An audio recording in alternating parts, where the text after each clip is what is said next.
ಪುಣ್ಯತಿಥಿ. ಈ ವಿಶೇಷ ದಿನದಂದು ಅಣ್ಣ ಅವರ ಬಗ್ಗೆ ಒಂದು ಅಪರೂಪದ ಕತೆ ನಿಮ್ಮ ಮುಂದೆ ಇಡ್ತಾ ಇದ್ದೀವಿ. ಯಾವಾಗ್ಲೂ ಬಿಳಿ ಶರ್ಟ್ ಮತ್ತೆ ಪಂಚಿಯಲ್ಲೇ ಇರ್ತಿದ್ದ ರಾಜ್ ಅವರ ಹತ್ರ ಕಲರ್ ಶರ್ಟ್ ಹಾಕಿಸಿದ ಕತೆ ಇದು. ಎಸ್, ಕನ್ನಡ ಚಿತ್ರರಂಗ ಕಂಡ ಹಿರಿಯ ಸ್ಥಿರ ಚಿತ್ರ ಛಾಯಾಗ್ರಾಹಕ ಅಶ್ವಥ್ ನಾರಾಯಣ ಅವರು ರಾಜ್ರೊಂದಿಗೆ ಒಡನಾಡಿದ ಸಂದರ್ಭವೊಂದನ್ನ ಇಲ್ಲಿ ಸ್ಮರಿಸಲಾಗ್ತಿದೆ. ಸ್ವತಃ ಅಶ್ವಥ್ ನಾರಾಯಣ ಅವರು ಹೇಳಿರುವಂತಹ ಮಾತಿದು. ನಾನು ಸ್ಥಿರ ಚಿತ್ರ ಛಾಯಾಗ್ರಹಣದ ಜೊತೆ ಆಗ ಸಿನಿಮಾ ಪತ್ರಿಕೆಗಳಿಗೂ ಕೆಲಸ ಮಾಡ್ತಿದ್ದೆ. VN ಸುಬ್ಬಾರಾವ್ ಅವರ ಮೇನಕಾ ಸಿನಿಮಾ ಪತ್ರಿಕೆಗೆ ಫೋಟೋ ತೆಗೆದುಕೊಡ್ತಿದ್ದೆ. ಈ ಪತ್ರಿಕೆ ಸುಮಾರು 8 ವರ್ಷಗಳ ಕಾಲ ನಡೀತು. ಇದು ನಿಂತು ಹೋಗಿದ್ದ ದಶಕಗಳ ನಂತರ VN ಸುಬ್ಬಾರಾವ್ ಮತ್ತೊಂದು ಸಿನಿಮಾ ಪತ್ರಿಕೆ ತಾರಾಲೋಕ ಶುರು ಮಾಡಿದ್ರು. ಈ ಪತ್ರಿಕೆಗೂ ನಾನು ಕೆಲಸ ಮಾಡಿದ್ದೆ. ತಾರಾಲೋಕದ ಸುಸಂದರ್ಭವೊಂದನ್ನ ಇಲ್ಲಿ ದಾಖಲಿಸಬಹುದು. ಹಾಗಿದ್ರೆ ಏನಿದು ಅಣ್ಣ ಅವರ ಕಲರ್ ಶರ್ಟ್ ಕತೆ? ಡಾಕ್ಟರ್ ರಾಜ್ಕುಮಾರ್ ಅವರಿಗೆ 60 ವರ್ಷ ತುಂಬಿದ ಸಂದರ್ಭ. ಪತ್ರಿಕೆಗಾಗಿ ಸಂದರ್ಶಿಸಲೆಂದು ಸುಬ್ಬಾರಾವ್ ಮತ್ತೆ ಅವರು ಸದಾಶಿವನಗರದ ಅವ್ರ ಮನೆಗೆ ಹೋಗಿದ್ರಂತೆ. ಈ ಬಾರಿ ರಾಜ್ರ ಡಿಫ್ರೆಂಟ್ ಫೋಟೋಗಳೇ ಬೇಕು ಅಂತ ಸುಬ್ಬಾರಾಯರು ಕಡಾಖಂಡಿತವಾಗಿ ಹೇಳಿದ್ರಂತೆ.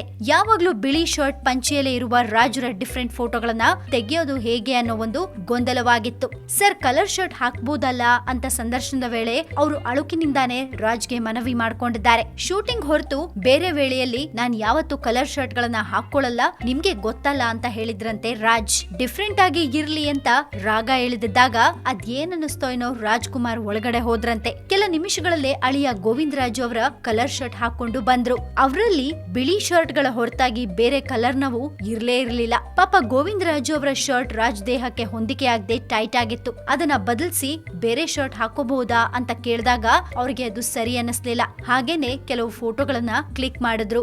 ಮನೆಯ ಹೊರಗೆ ಅಂಗಳದಲ್ಲಿ ಫೋಟೋ ತೆಗಿಯೋ ಅವರ ಅಪೇಕ್ಷೆಯನ್ನ ರಾಜ್ಗೆ ಹೇಳಿದಾಗ ಅಲ್ಲಿ ಮಳೆ ಬರ್ತದಂತೆ. ಮಳೆ ಬರ್ತಿದೆ, ಒದ್ದೆ ಆಗ್ತೀರಾ ಅಂತ ಅಂದಾಗ ಇದೆಂಥ ಮಳೆ, ಬನ್ನಿ ಹೋಗೋಣ ಅಂತ ರಾಜ್ ಅಂಗಳಕ್ಕೆ ಬಂದ್ರು. ಮಳೆ ಜೊತೆಗೆ ಆಲಿಕಲ್ಲು ಕೂಡ ಬೀಳ್ತಿದ್ವು. ಅಂಗಳದಲ್ಲಿ ಬಿದ್ದ ಆಲಿಕಲ್ಲುಗಳನ್ನ ಬಾಯಲ್ಲಿ ಹಾಕೊಂಡು ಖುಷಿ ಪಟ್ಟಿದ್ರಂತೆ ಡಾಕ್ಟರ್ ರಾಜ್ಕುಮಾರ್. ಮಗುವಿನಂತೆ ಮಳೆಯ ಖುಷಿಯನ್ನ ಅನುಭವಿಸಿದ ಅವರ ಕೆಲವು ಭಂಗಿಗಳನ್ನ ಅವರ ಕ್ಯಾಮೆರಾದಲ್ಲಿ ಕೂಡ ಸೆರೆ ಹಿಡಿಯಲಾಯಿತು. ಹೀಗೆ ಯಾವಾಗ್ಲೂ ಬಿಳಿ ಶರ್ಟ್ ಮತ್ತೆ ಬಿಳಿ ಪಂಚಿಯಲ್ಲೇ ಇರ್ತಿದ್ದ ಡಾಕ್ಟರ್ ರಾಜ್ಕುಮಾರ್ ಅವರು ಕಲರ್ ಶರ್ಟ್ ಹಾಕೊಂಡ್ ಬಂದು ಫೋಟೋಗಳನ್ನ ಕ್ಲಿಕ್ ಮಾಡಿದರ ಒಂದು ಅಪರೂಪದ ಕತೆ. ಇವತ್ತಿಗೂ ಕೂಡ ಡಾಕ್ಟರ್ ರಾಜ್ಕುಮಾರ್ ಅವರು ಭೌತಿಕವಾಗಿ ಎಲ್ಲರನ್ನ ಬಿಟ್ಟು ಹೋಗಿರ್ಬೋದು, ಆದ್ರೆ ಪ್ರತಿಯೊಬ್ಬರ ಮನಸ್ಸಿನಲ್ಲೂ ಡಾಕ್ಟರ್ ರಾಜ್ಕುಮಾರ್ ಸದಾ ನೆಲೆಸಿರ್ತಾರೆ. ಅವರ ನೆನಪುಗಳು ಅವರ ಅಭಿಮಾನಿಗಳಲ್ಲಿ ಯಾವಾಗ್ಲೂ ಇದ್ದೇ ಇರತ್ತೆ. ಇದ್ರ ಬಗ್ಗೆ ನೀವೇನ್ ಹೇಳ್ತೀರಾ? ಡಾಕ್ಟರ್ ರಾಜ್ಕುಮಾರ್ ಅವ್ರ ಬಗ್ಗೆ ನಿಮ್ಗೇನಾದ್ರೂ ಹೇಳ್ಬೇಕು ಅನ್ಸಿದ್ರೆ ಧಾರಾಳವಾಗಿ ಕಮೆಂಟ್ ಮಾಡಿ ಕಳಿಸಿ.